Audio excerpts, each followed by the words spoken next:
ಇಲ್ಲಿ ಯಾರೋ ಪೊಲಿಟಿಷಿಯನ್ ಬರ್ತಾರೆ ಅಂತ ಬ್ಲಾಕ್ ಮಾಡಿದ್ದಾರೆ.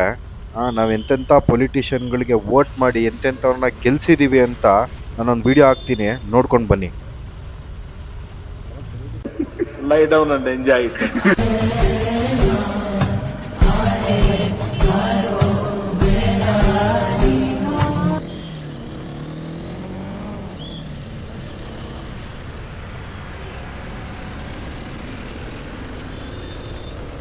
ತುಂಬಾ ಚೆನ್ನಾಗಿ ಹೇಳಿದ್ರಿ ರಮೇಶ್ ಅವರೇ. ಆ ರೇಪ್ ಆಗೋ ಜಾಗದಲ್ಲಿ ನಿಮ್ಮನೆಯವರೇ ಯಾರಾದ್ರೂ ಇದ್ದಿದ್ರೆ ಇದೇ ಮಾತು ಹೇಳ್ತಾ ಇದ್ರಾ ನೀವು? ಇದನ್ನ ಕೇಳಿಸ್ಕೊಂಡು ನಗ್ತಾ ಇರೋ ಸ್ಪೀಕರ್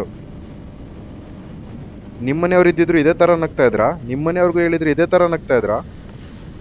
ಅಸೆಂಬ್ಲಿಗೆ ಲಕ್ಷ ಲಕ್ಷ ಖರ್ಚು ಮಾಡ್ತಾ ಇರೋದು ಜನಗಳ ಪ್ರಾಬ್ಲಮ್ಸ್ನ ಸಾಲ್ವ್ ಮಾಡ್ಲಿ ಅಂತ, ನಿಮ್ಮಂತ ಈ ತರ ಮಾತಾಡ್ಕೊಂಡು ಹರಟೆ ಹೊಡಿಲಿ ಅಂತ ಅಲ್ಲ. ನೀವು ಒಬ್ರು ಮಿನಿಸ್ಟರ್ ಆಗಿದ್ದವರು, ಹೆಲ್ತ್ ಮತ್ತೆ ಫ್ಯಾಮಿಲಿ ವೆಲ್ಫೇರ್ಗೆ ಮಿನಿಸ್ಟರ್ ಆಗಿ ಈ ತರ ಮಾತು ಹೇಳ್ತಿದ್ದೀರಲ್ಲ, ನಿಮ್ಮಿಂದ ಹೆಣ್ಮಕ್ಳಿಗೆ ಯಾವ ರೀತಿ ರಕ್ಷಣೆ ಇರುತ್ತೆ? ನಿಮ್ಮ ಪಕ್ಷದಿಂದ ತಾನೇ ಯಾವ ರಕ್ಷಣೆ ಬರುತ್ತೆ ಹೆಣ್ಮಕ್ಳಿಗೆ? ಸುಮ್ಮನೆ ಆ ಭಾಗ್ಯ ಈ ಭಾಗ್ಯ ಅದು ಇದು ಅಂತ ಕೊಟ್ಟು ಇದಕ್ಕೆ ಯೂಟಿಲೈಸ್ ಮಾಡ್ಕೋತೀರಾ? ಜನರು ಇವಾಗಾದ್ರೂ ಎಚ್ಚೆತ್ಕೋಬೇಕು, ಇವಾಗಾದ್ರೂ ತಿಳ್ಕೊಳ್ಳಿ. ನಿಮ್ಮನ್ನ ಓಟ್ಗಳನ್ನ ಮಾರ್ಕೊಳ್ಳೋದನ್ನ ಬಿಡಿ. ಅಟ್ಲೀಸ್ಟ್ ಯಾರು ಒಳ್ಳೇದು ಮಾಡ್ತಿದ್ದಾರೆ ಅವ್ರನ್ನ ಸಪೋರ್ಟ್ ಮಾಡಿ, ಅವ್ರನ್ನ ಬೆಳೆಸಿ.